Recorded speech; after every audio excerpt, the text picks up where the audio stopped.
Okay, so what is a star? Or is star a feeling? But welcome to my blonde movie review.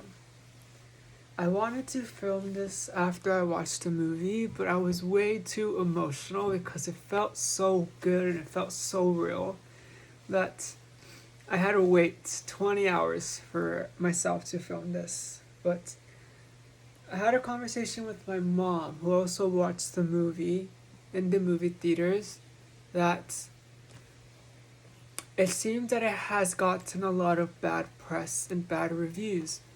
And it's interesting. And I started to think, I think those reviews are from like A, men, and B, like 30 to 40-year-old women that obviously weren't alive when Marilyn was alive.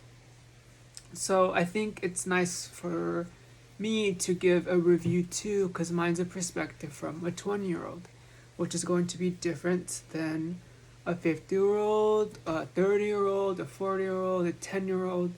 So your voice is important. But let's start. Okay, the beginning, the first scenes of the movie is what welcomes you and sets the tone for the movie. It's like the first like 30 seconds of a song set a tone for the song.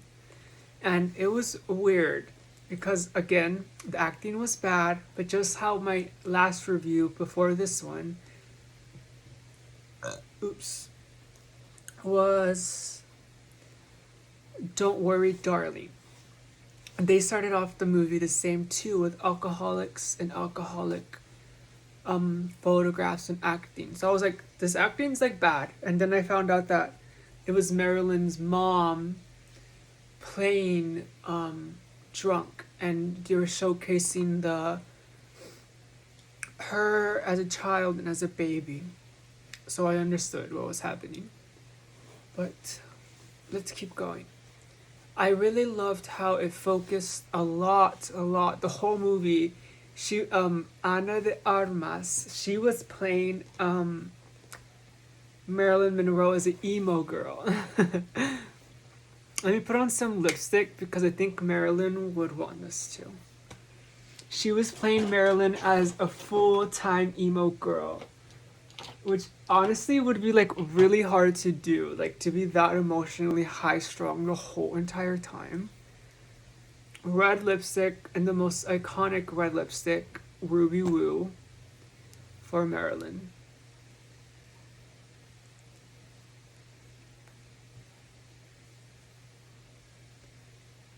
There's only certain women that get like remembered and idolized with makeup and makeup styles, like Amy Winehouse, and you kind of have to die first to get um, a makeup style remembered for you. Like, who did I just say?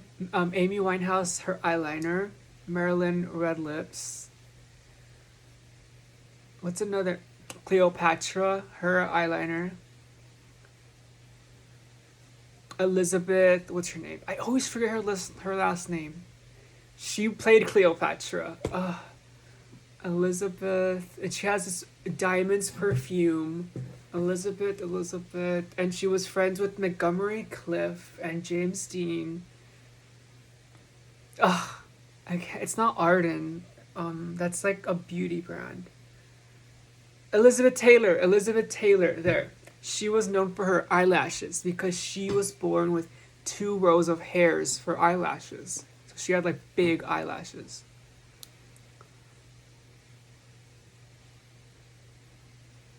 But I wanted to do some research after I watched the movie.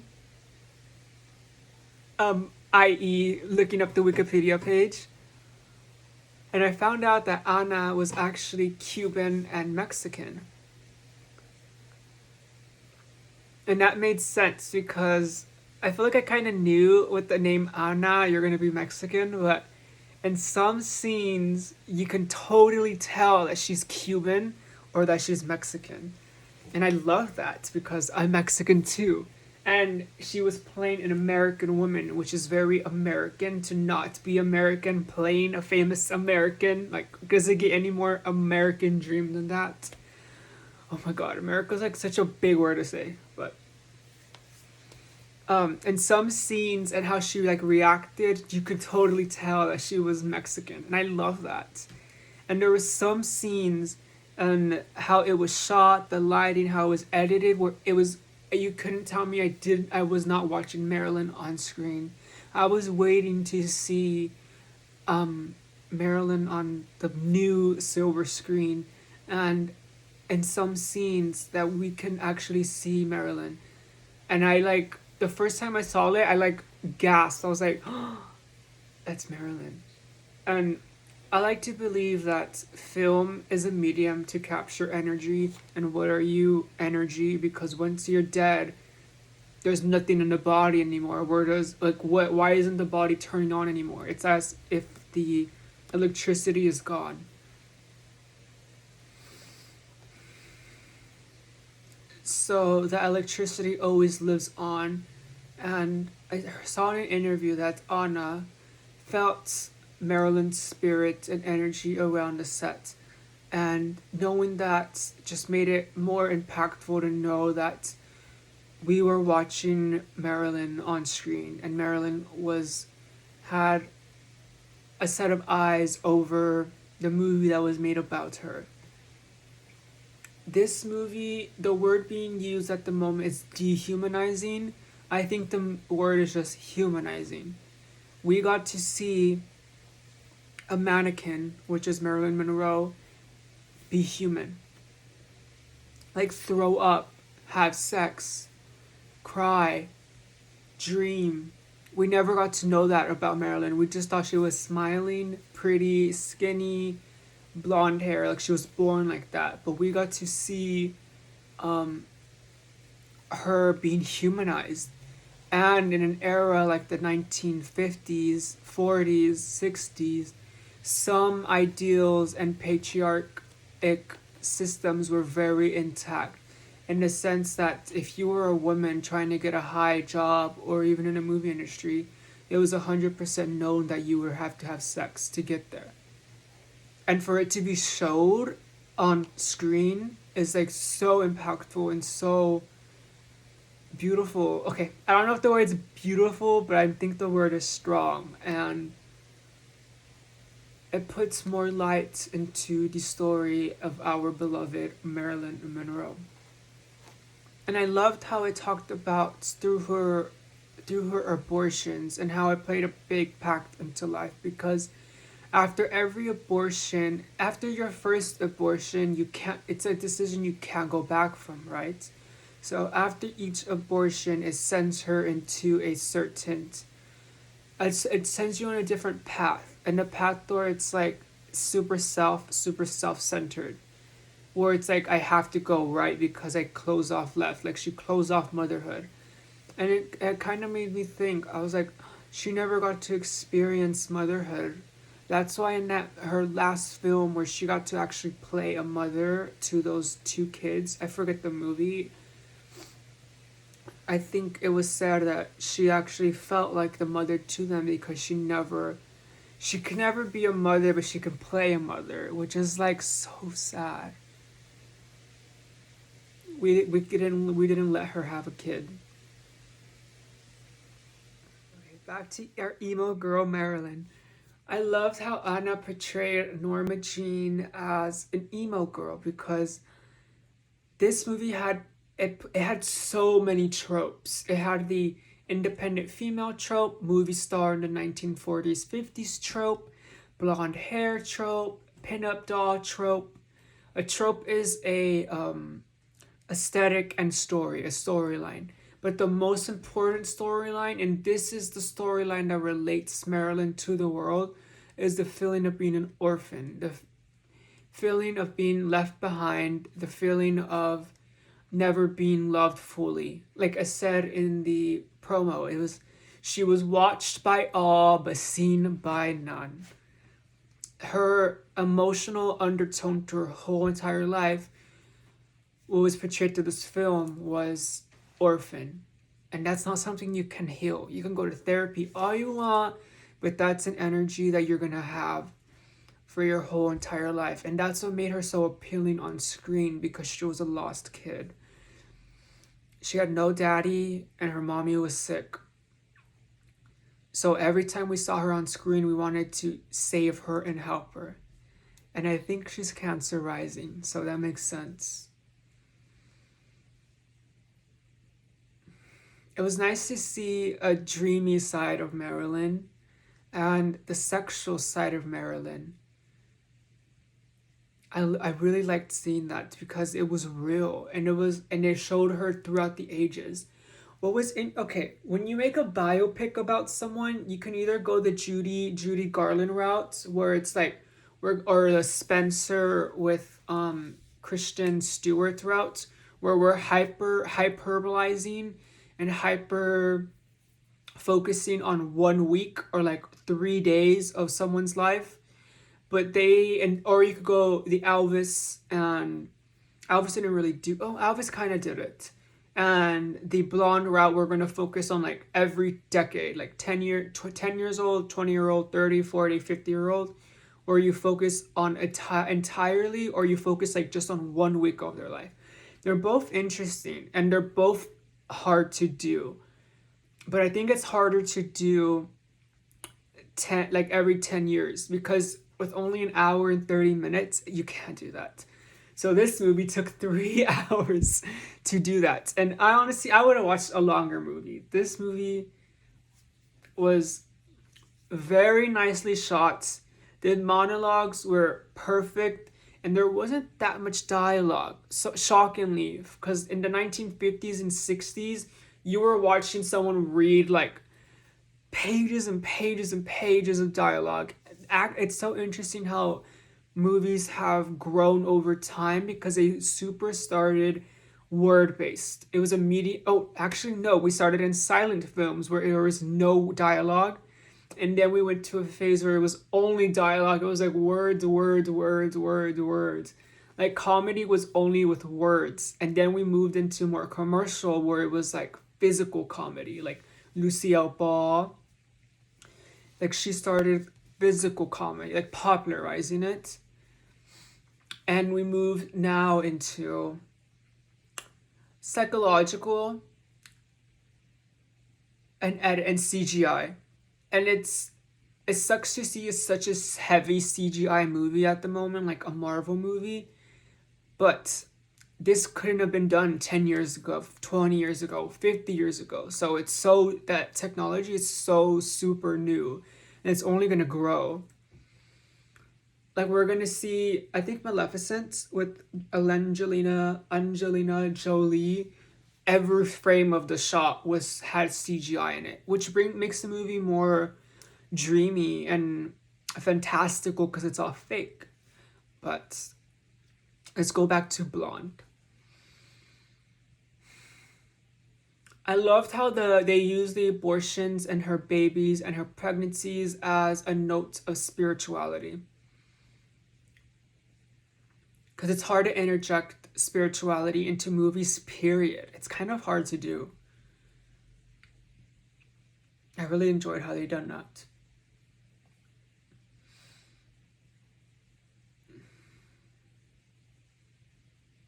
But to play Marilyn or Norma, I think I saw in an interview that Anna played Norma Jean. She didn't play Marilyn Monroe. She played Norma Jean.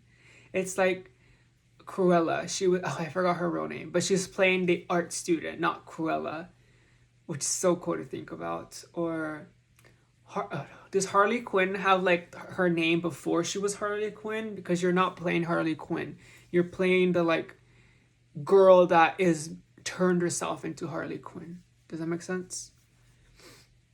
Or the Joker. You're not playing the Joker. You're playing the man behind the makeup, under the makeup. So Anna played Marilyn as the girl that puts on the makeup. These scenes in this movie, I really recommend you seeing it because it was shot pretty well. Comparing this to Don't Worry, Darling, it's like two different genres. Like this one will get the award or at least the nominations. And with Don't Worry, I was like, I don't know if maybe they'll give like supporting actor nominations, but that's it. This one will get all the nominations. It was a movie about Hollywood, and Hollywood loves movies about itself. But I don't think they ever gave an award or a nomination to Marilyn, right? So this would be making up for that.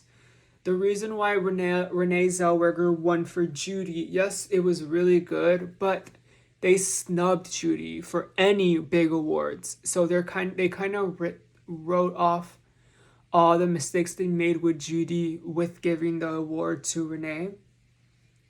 I think they should do that with Marilyn because this movie, it was long,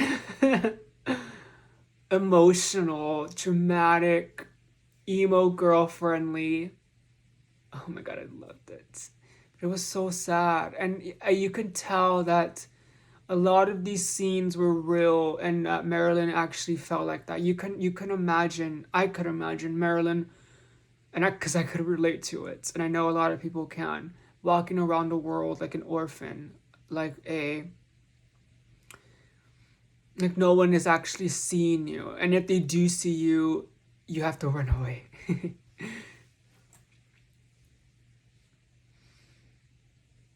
The music was right, the ADR wasn't bad, and the ending.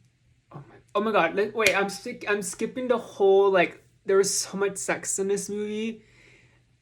When you do sex in a high art movie, you can either go tacky or you can do it high art where it's like edited and shot well. They showed Marilyn blowing the president. Who has balls to do that? Funny to be on the topic of balls, but no one has the balls to what's the word? I guess the word is dehumanize the president. Because I think in like some parts of the world, like you get prison time for that. Like to say any malice or bad or real facts about the people in charge. That is, and the most, like one of the most, if not the most beloved president of our time, John F. Kennedy. That was so cool to see on screen because, and it felt real, like that was like very true to heart, that image in the setting was actually like that. There was no love involved. It was purely contractual or business. And she probably didn't even get paid. Like, imagine being a stripper and not getting paid. Like, oh my god. What?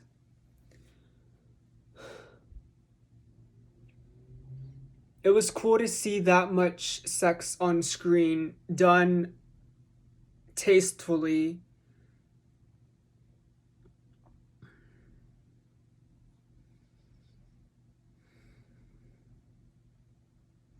It was nice to see a real woman story. Have you noticed? I've noticed because I love woman stories that it's all about the woman story now. And to be doing Marilyn's story is huge. This movie will outlive anyone. Will outlive anyone in the movie. Like Anna, it's gonna outlive her. She has balls to play it full-heartedly, but I think she made a spiritual connection and energetic. She felt the energetic interference from Marilyn, which let her go all the way. Because you don't really, yes, you're a good actor and it's just work, like you clocked into work, but to go that far and to do it fully and to give up your ego at all costs, you have to have that spiritual connection first. Because once you have that spiritual connection, like that, there's why are you gonna hold yourself back just because you're too afraid of looking embarrassed or stupid or ugly. Once you have that spiritual green lights, nothing can stop you.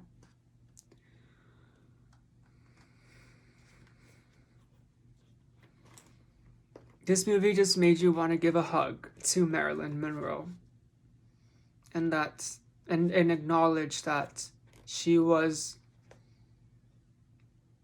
stronger than our president. She was stronger than she let on. And I hope she knows that. And I know she knows that.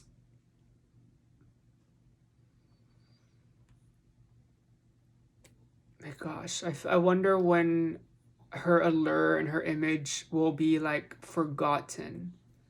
Because kids nowadays know her name, know her face, know her pictures. That's so cool.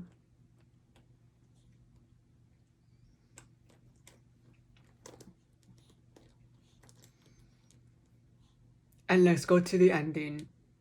Oh my god. I know I can't say this because it's controversial, but I'm fucking 22. I'm not 40. Like, get away from me. I'm not conservative.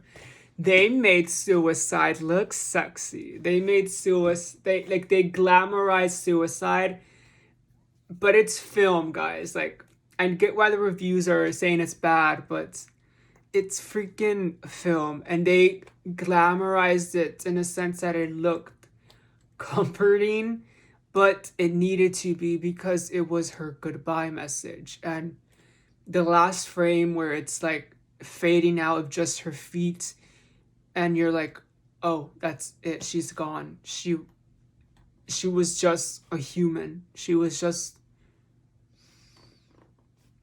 and it was just like that to be the new Sex and the City reboot, and just like that, ... But the ending was very impactful. I like it was so silent too, but you were seeing like her leave and say, and I think it was I read that it was actually filmed in the apartment that she grew up as a kid and the bedroom that she died in. That would have, wow, like that is crazy. This is real art, and like, not because art nowadays is like walking on eggshells. You can't say this, you can't use blood on the screen, you can't do anything because you need people in those seats. But this movie was made as a passion project, and you can tell it wasn't holding anything back. This movie made me like die and like cry, and like it blew up, like it like defeats your ego because like this is actually real. And it made me think, who's gonna get a biopic next? And I'm thinking, Marilyn was 1950s, we're in 2020, 70 years. By the way, our how fast art moves, we're going to get, and let's say Ariana, okay, I'm talking about Ariana Grande. Let's say she dies and the year is like 2070 or 2090. Ariana Grande's biopic is gonna be fire. Like, imagine they're gonna portray her like, they're gonna focus like a little bit on her Nickelodeon phases and her red hair and her like hair falling out. That's gonna be cool to see. But I want to see the Sweetener era turning into the Thank You Next era. That's gonna be so cool. Whoever's gonna play that role. We obviously can't play it now because she's still alive. It would be kind of weird. But like seeing her like go from In Love and then like I want to see someone play like Pam and Tommy. We're gonna see like Ariana and Pete, and then we're gonna get the Thank You Next era where she would go into the studio, drink wine, turn the lights off, and they just sing. Oh my god, she's gonna get a biopic too because she has a career where it's all been managed for her. It's all been perfectly sculpted. I mean, I hate to say it, but she was born into money and she had connections. So her it's kind of like her story was written before she was born. But I like Ariana, and everyone likes Ariana. Everyone loves cancers. We love cancers, and we love cancer risings. Marilyn Monroe.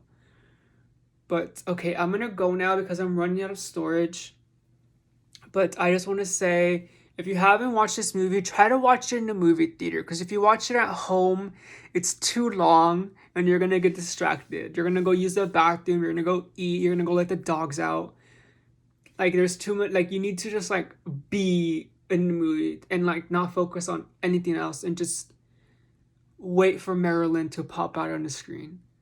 Okay, one last thing. The scene that told me she will get the award for this is one of the first scenes where she's auditioning for a role and it's black and white. That scene, I watched it and it like was like kind of long and I was like, she just won the award based on that. Oh my god. I really hope she wins it. I wonder who else is the competition. Because she's not just winning it for herself, she's winning it for Marilyn. And I think it's obvious that it's not about her. This movie was Marilyn. She was lucky and she got to play her. And I just love that she's Mexican and she's Cuban, like playing the most whitest ideal name and persona ever. That is so cool. Good job to you. That's real history, like real Mexican American history, is playing Marilyn Monroe as a Cuban. Oh my gosh. So watch this review over any of the other reviews because everybody has like 4 sticks up their ass. This movie is not supposed to be nice. It's not supposed to be glitter and rainbows. This movie is supposed to be human. And being a human is dirty. It's sexy. It's secretive. It's real. There's traps.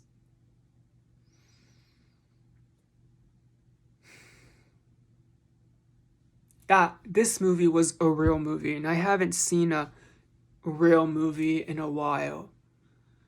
So I guess it's just shocking to people. And if you're not going to shock people, then why are you doing this? But okay, bye from me and my ghost tattoo. It is my first ghost tattoo. Channeling Post Malone. Okay. Oh my god, I'm gonna sing Ghosted by Ariana while I take a shower right now. I'm gonna go cry and pretend that I'm in the studio singing Thank You Next, the whole album from top to bottom, but I'm going to skip. What song is there? Is there any skips on Thank You Next? I do not think so. Oh my god. Are you ready for this? I will never not skip 7 Rings. Okay, on that note, bye. No, don't listen to 7 Rings. That song is... Okay, bye. Bye from me and Marilyn.